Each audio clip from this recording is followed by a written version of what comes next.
delluwaat fa actuellement nii.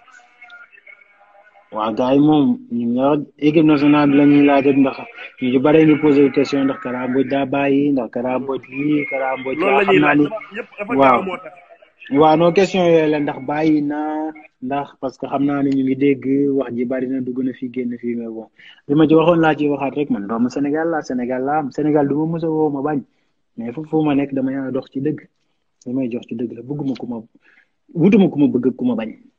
fu ma nekk li ma war li ma nit ñi di xaar li tax tey sénégalais yi am ñoo xam ne nii am nañ coxel ci man am ñoo xam ne respecté nañ équipe nationale la ma ko may donc man lu ma am sama réew moom ma ko gënal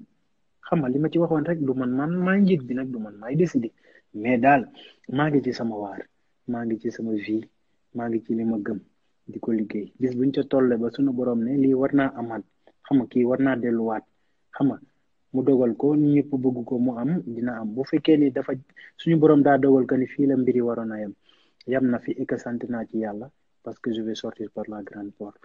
parce que nekk ci équipe pendant 7 ans def performance xam ni ci la ñëpp nawee tey moo tax ma mel ni ma mel xam nga donc du ma mën lu sant yàlla nit ku nekk ak la yàlla jagleel am na yoo xam ne du loo xam ne man dama ko maîtriser à 100% parce que du maay jël ndogal yi mais li wërte wóor mooy